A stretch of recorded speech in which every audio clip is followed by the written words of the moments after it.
बैठे बैठे क्या करें, करना है कुछ काम और समय बिताने के लिए ले लीजिए वाइफ का नाम। है वाइफ क्या बोल दिया मास्टर जी आपने? ना ना, आप जो सोच रहे हैं वो गलत सोच रहे हैं। मैं बोल रहा हूं वाइफ के बारे में बोले तो WIF, व्हाट्सएप, इंस्टाग्राम और फेसबुक। आपका लगभग सुबह इन्हीं से और शाम भी इन्हीं से, दिन भी इन्हीं से, रात भी इन्हीं से, और आप चाहते हैं आप सब कुछ कर लें। सबसे पहले वो बच्चे जो इन चीज़ों से दूर रह सकते हैं बचे हुए दिनों में, वही इस वीडियो को आगे देखें। अगर आप इन सब से दूर नहीं रह सकते और अफसोस की बात है, तब इस वीडियो को आगे ना देखिए तो ज़्यादा अच्छा रहेगा। इस वीडियो में मैं आपको बताने वाला हूं कि कैसे हम नीट की प्रिपरेशन करें और वो भी जी जान लगा करके बचे हुए दिनों को कैसे यूटिलाइज करें, जिससे कि हम अपना 100% इफर्ट दे सकें अपने कंपटीशन एग्जाम में, और कैसे अपना आउटपुट वो बनाएं जो हमने एक्सपेक्ट किया है, जो हमने सालों से सोचा है। बिल्कुल जैसे समझ लीजिए अपना ओलंपिक आने वाला है, कब भैया? 12 सितंबर को, और हम वहाँ जा कर के अपना सब चीज़ जी जान लगाएं। और जो वहाँ जाने से ही नहीं होगा, पहले से हमें प्रिपरेशन करना पड़ेगा। तो उसके लिए मैं कुछ टिप्स दे रहा हूँ और ध्यान से सुनिए। सबसे पहला काम, नीट में अपने आप को बिल्कुल जी जान लगा करके झोंक देने के लिए सबसे पहला काम, वाइफ से दूर रहिए। शादी आपकी नहीं हुई है लेकिन आपको रहना है दूर वाइफ से, ठीक है? अगर कोई है भी तब भी दूर रहना है आपको। और ध्यान रखिए सबसे पहले व्हाट्सएप, इंस्टाग्राम और फेसबुक से आप जितनी ज्यादा से ज्यादा दूरी बना सकते हैं बना के रखिए। और दूसरा काम फिजिक्स, केमिस्ट्री और बायोलॉजी जो आपके सब्जेक्ट हैं, डेली इन सब्जेक्ट्स पे ध्यान रखिएगा। आपको मैं बता रहा हूं कि कैसे हम अपने सारे सब्जेक्ट्स को अच्छे से पढ़ें, जिससे कि 12 सितंबर के दिन जब आपका एग्जाम 2 बजे से स्टार्ट हो तो आपको ये सारी प्रिपरेशन आपको बहुत ज्यादा से ज्यादा हेल्प करे बचे हुए दिनों में, ठीक है? तो क्या करना है आपको? सेकेंड स्टेप, इन सबको छोड़ने के बाद इन सबको त्याग दीजिए कुछ दिनों के लिए और सेकेंड स्टेप में चलिए। सबसे पहले आप क्या करिए भैया, फिजिक्स, केमिस्ट्री और बायोलॉजी, इन तीनों सब्जेक्ट पे कम से कम एटलीस्ट, अगर आपको लगता है कोई सब्जेक्ट आपका वीक है तो और ज्यादा भी टाइम आप दे सकते हैं, लेकिन कम से कम 1 घंटे। ऐसा बिल्कुल भी नहीं करिए कि आज हमने ये सब्जेक्ट पढ़ लिया और दूसरा पढ़ा ही नहीं। नहीं भैया, कम से कम 1 घंटे का बहुत बेहतरीन तरीके से रिवीजन, वो टॉपिक्स को रिवाइज करें जो आपको आता है। सबसे पहले उन टॉपिक्स को रिवाइज करिए जो आपको आता है। और ये ध्यान रखिए जब भी कोई नया टॉपिक रिवाइज करें तो उसको अगले दिन फिर से उसी टॉपिक को रिवीजन में लेकर आना है और 1 घंटे इन तीनों सब्जेक्ट को डेली अच्छे से रिवीजन में देना है। तुम सोचोगे सर हम तो डेली रिवीजन में देते हैं, ऐसे रिवीजन से फायदा नहीं। मैंने बोला ना, आज आपने जिस टॉपिक को रिवाइज किया उसको कल फिर से रिवीजन वाले शेड्यूल में लेकर आइए। नहीं तो अक्सर ऐसा होता है कि आज हमने रिवाइज किया, 10 दिन बाद देखते हैं उस टॉपिक को तो लगता है लो ये तो बिल्कुल फिर से नया हो गया यार, हमें कुछ आता नहीं। तो आप रिवाइज नहीं कर रहे हैं उसको, तो फर्स्ट टाइम पढ़ रहे हैं, ऐसा हो जाएगा। आज आपने उसकी पढ़ाई की, कल फिर से आप उसको देखेंगे तो क्या होगा, आप उसको अपने मन में अच्छे से बिठा रहे हैं। और अगर मौका मिले तो कम से कम 2-3 दिन उसको उस टॉपिक को रिवीजन में लेकर आइए। अब आप सोचेंगे सर ऐसा करते हुए तो हम सारे टॉपिक रिवाइज ही नहीं कर पाएंगे। अरे भैया, सारे टॉपिक रिवाइज करने के चक्कर में आप क्या सारा बेकार कर देंगे?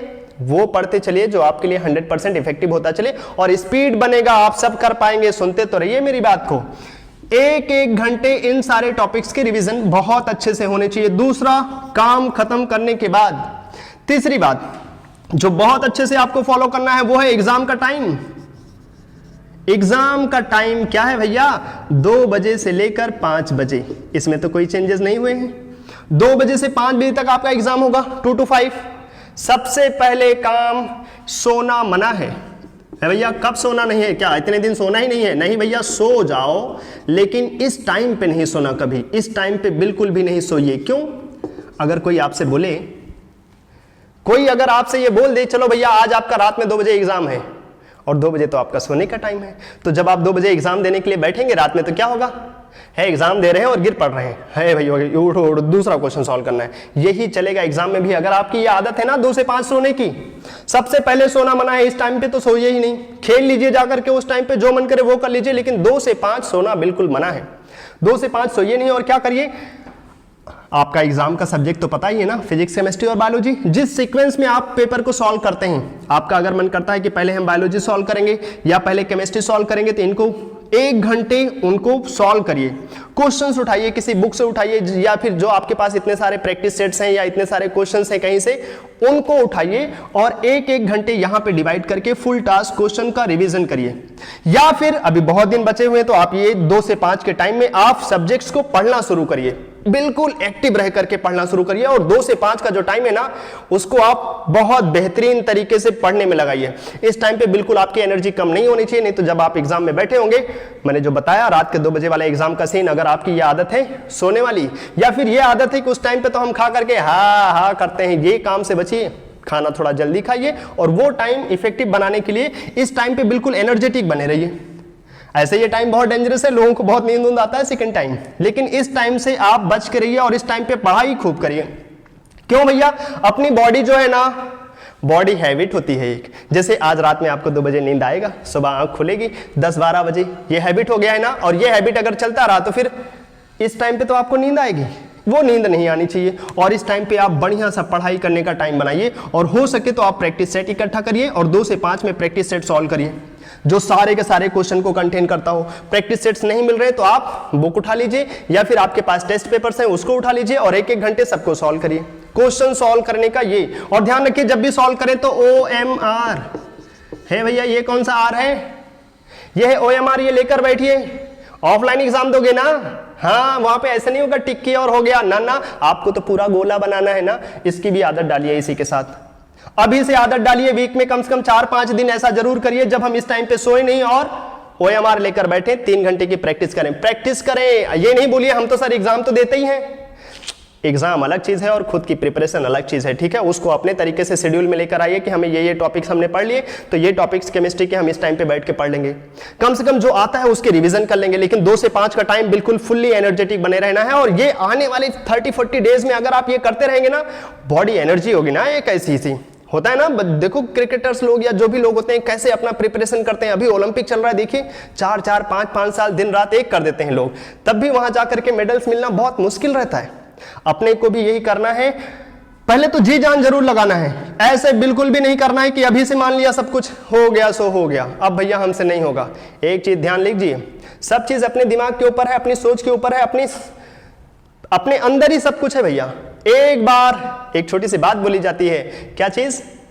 हार हो जाती है जब मान लिया जाता है, ध्यान से सुनिएगा इस बात को, हार हो जाती है जब मान लिया जाता है और जीत तो तब होती है जब ठान लिया जाता है, ठीक है। तो ठान लीजिए ये 30-40 डेज बिल्कुल अच्छे से ठान लीजिए कि हमें 2 से 5 बिल्कुल जी जान लगा करके पढ़ना ही पढ़ना है।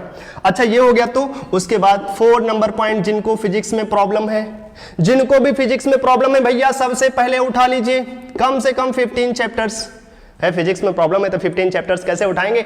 अपने फिजिक्स के टीचर से कांटेक्ट बनाइए, पूछिए सर जी 15 चैप्टर्स आप बढ़िया बता दीजिए जिसको हम पढ़ के अच्छे से प्रिपरेशन कर सकें, या आप अपने आप से खुद से पूछ लीजिए।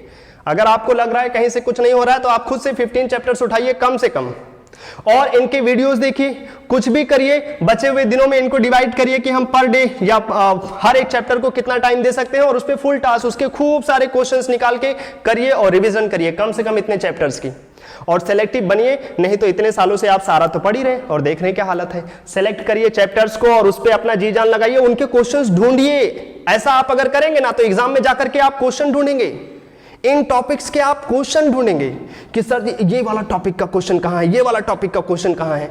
अगर आपने पूरे ऐसे ही करते रहे ना खिचड़ी बना करके तो एग्जाम में आप फिजिक्स को टाइम ही नहीं देंगे। और अभी तो 200 क्वेश्चन आने वाले हैं भैया, आपको तो स्पीड भी चाहिए। आप फिर एक्सक्यूज बोल दोगे मेरे को तो टाइम नहीं मिला, उसके लिए आपको पहले से प्रिपरेशन करना पड़ेगा। लास्ट पॉइंट, जिन बच्चों को फिजिक्स में प्रॉब्लम ही नहीं है, सब ठीक ठाक चल रहा है, आप ज्यादा से ज्यादा ध्यान दीजिए उन चैप्टर्स पे जो एनसीईआरटी से हैं, और मतलब एनसीईआरटी के वो चैप्टर्स जो थ्योरी बेस्ड हैं, जिनको अगर आप एनसीईआरटी की लाइंस नहीं पढ़ेंगे तो गड़बड़ हो सकता है। जैसे केमिस्ट्री की बात करें तो chemistry everyday in life, environmental chemistry, और जो हमारे पास केमिस्ट्री इन एवरीडे लाइफ और एनवायरमेंटल केमिस्ट्री, सरफेस केमिस्ट्री, कुछ ऐसे चैप्टर्स हैं जहां पे थ्योरी बड़ी इंपॉर्टेंट है। कुछ थ्योरीज हैं जो वहां से आती ही आती हैं, तो उनका मॉर्निंग में वीक में कम से कम 2 दिन आप उठिए सुबह, कम से कम 2 दिन सुबह उठिए और 2 घंटे फुल टास्क रिवीजन के लिए दीजिए। आता है आपको, ठीक है, सुबह उठ करके अब भैया थोड़ी सी आदत डालिए, 8 बजे उठिए, 9 बजे उठिए, लेकिन जब भी आप उठ रहे हैं ना उसको उन टॉपिक्स को रिवीजन करके ही हमें कुछ करना है। वीक में कम से कम 2-3 दिन, पूरा नहीं, पूरा वीक उस पर नहीं बेकार कर देना, लेकिन वीक में कम से कम 2-3 दिन उन टॉपिक्स को उठ करके रिवाइज करना है। ये बच्चे भी कर सकते हैं, लेकिन जिनको फिजिक्स में प्रॉब्लम नहीं है उनके पास एक्स्ट्रा टाइम्स हैं, तो बहुत सारे एनसीईआरटी की लाइंस पे ज्यादा से ज्यादा फोकस करिए। मैक्सिमम क्वेश्चन वहां पे, अक्सर गलती वाले क्वेश्चन वही होते हैं, एनसीईआरटी के कुछ लाइन उठा के दे दिया और फिर दिक्कत हो रही, और वो दिक्कत ही तो हमें सॉल्व करके छोड़ देना है। ऐसे बुक्स के चक्कर में नहीं भागते रहिए, बुक्स कर रहे हैं, क्या लगता है सारा क्वेश्चन बुक से बन जाएगा क्या किसी दूसरे के? नहीं, एनसीईआरटी पढ़िए, जो भी टॉपिक्स थ्योरी बेस्ड है उनके लिए एनसीईआरटी पढ़िए, बहुत अच्छे से पढ़िए, लाइंस को समझिए उनके, और कम से कम वही लाइंस उठा करके वो 4 ऑप्शन में दे देते तो दिक्कत हो जाती। इसलिए रैंडमली बिना फालतू के क्वेश्चन करने से बहुत ज्यादा जरूरी है कि आप क्वेश्चन इन टाइम पे करिए जो मैंने बताए, और एनसीईआरटी के उन चैप्टर्स की अच्छे से रिवीजन करिए। कुछ फिजिकल केमिस्ट्री के चैप्टर्स हैं, कुछ ऐसे बायो में भी चैप्टर्स होंगे, कुछ ऐसे फिजिक्स में भी चैप्टर्स होंगे जो थ्योरी बेस्ड होते हैं, उसके लिए आपको एनसीईआरटी अच्छे से पढ़ना पड़ेगा। और क्या करेंगे, और अगर आपके पास टाइम बचता है ज्यादा से ज्यादा प्रैक्टिस सेट सॉल्व करिए, स्पीड बनाइए 200 क्वेश्चन को पूरा का पूरा फुल टास्क करने के लिए, पूरा का पूरा 200 क्वेश्चंस करिए।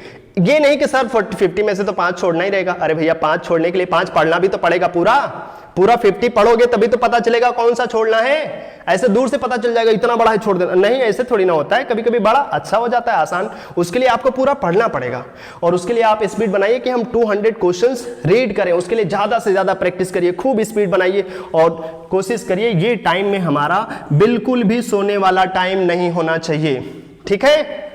इतना सारा मेहनत करेंगे ना, कम से कम ऑन एन एवरेज 8 घंटे की पढ़ाई तो बढ़िया होनी चाहिए, कम से कम 8 घंटे की। अब घंटा ही ना हो कि बस केवल घंटा ही बीतता चला जा रहा है, तब फिर घंटा कुछ नहीं होगा, तब फिर बहुत लोचा हो जाएगा भैया, तब फिर काम नहीं बनने वाला है। टाइम ही नहीं बीतना चाहिए। आप ऐसे कुछ चैप्टर्स को लीजिए, रिवीजन के लिए उनको डालिए, एग्जाम के टाइमिंग में अच्छे से पढ़ाई करिए। ये जो 2 to 5 का टाइमिंग है, इस टाइम पे सोइए नहीं, बिल्कुल एनसीईआरटी की लाइंस को पढ़िए।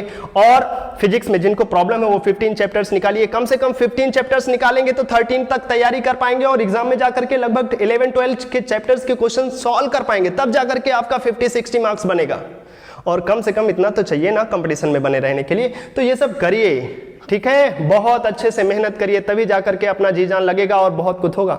और ये 8-8 घंटे बचे हुए 30-40 दिन ऐसे पढ़ाई कर लेंगे आप ना, तो फिर अभी लग रहा होगा कि सर बहुत तकलीफ है, बहुत मेहनत करना पड़ रहा है, इतनी सारी कठिनाइयां झेल करके क्या मिलेगा।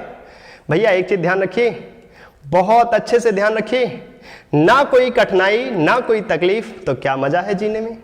अगर कोई कठिनाई ना हो, कोई तकलीफ ही ना हो तो क्या मजा है जीने में। सब ऐसो आराम कर रहे होते हैं, ऐसे थोड़ी ना चलता है जिंदगी। ना कोई कठिनाई ना कोई तकलीफ तो क्या मजा है जीने में।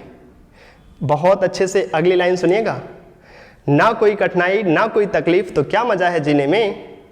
और बड़े बड़े भी तूफान रुक जाते हैं, थम जाते हैं जब आग लगी हो सीने में, ठीक है। वो आग अपने सीने में जलाइए। और जो नीट का एग्जाम आ रहा है ना 12 सितंबर को, वो आग तब तक जला के रखिए। और वो नीट का जो आपको लग रहा है ना बड़ा सा तूफान है, वो निकलेगा नहीं, वो थमेगा नहीं, उसको हम पार नहीं कर पाएंगे, बड़े आराम से पार हो जाएगा, ठीक है। मेहनत करिए, जी जान लगाइए और बिल्कुल निछार कर दीजिए अपने बचे हुए दिनों को। जैसे बताया, अगर आप ऐसे पढ़ते रहेंगे बिल्कुल आप मिलेगा 12 सितंबर के बाद अलग सी एनर्जी मिलेगी आपको। पढ़ते रहिए नीट एग्जाम के लिए, अपना जी जान लगाइए। बेस्ट ऑफ लक, भगवान करे आप सभी लोगों का अच्छा से अच्छा स्कोर आ जाए एग्जाम में, सब डॉक्टर बन जाएं, ठीक है। आज के इस वीडियो में इतना रखते हैं, बाय।